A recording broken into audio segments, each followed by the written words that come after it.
What up and welcome to Rama Screen YouTube channel, and here's my review of Netflix new series Guns and Gulaabs. Let's rock this. You know, I rarely review contents from India. I mean, I would love to do more of it, but I can't keep up. They've got a ton of them and they release them so often. So hopefully this is the first of many that I'll get to do. But again, if I could keep up with them, of course. I will say this.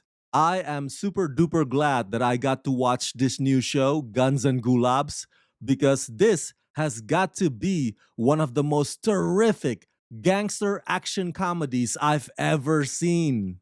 Guns and Gulaabs, aka Guns and Roses, you see what they did there? Is funny, it's rowdy, it's hardcore, and the story sleight of hand, especially on the final episode, is cheeky and downright impressive. Created and directed by Raj and DK, Guns and Gulaabs is the story of a mechanic running from his dead gangster father's shadow and trying to win over the love of his life.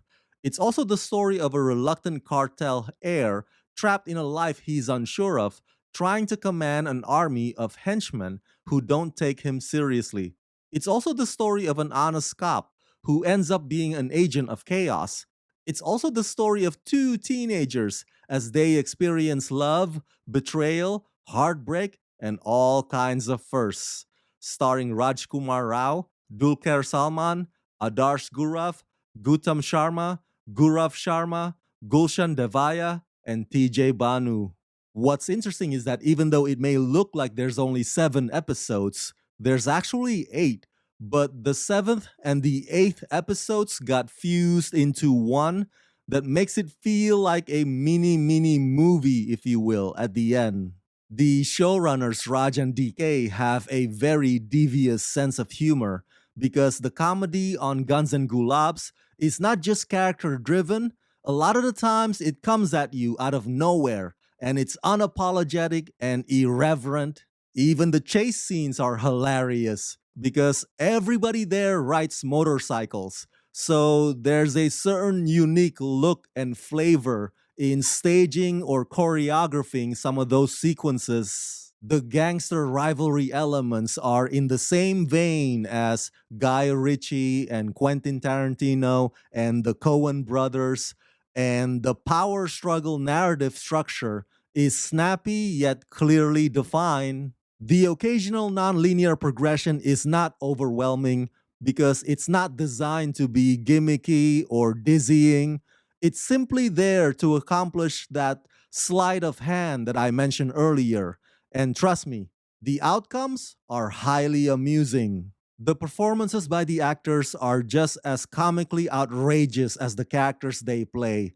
One of them being this psycho assassin named Atmaram, who is mercilessly, ruthlessly eccentric. And the beautiful model slash actress TJ Banu plays teacher Lekha, who is the story's point of affection.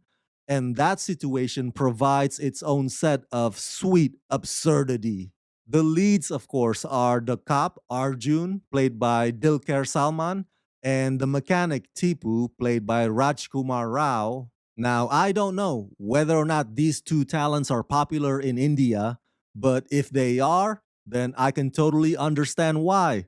Because Dilker exudes all that protagonist heroic charm even when he's not trying. And Rajkumar does a marvelous job of balancing the humor and the revenge and the romance.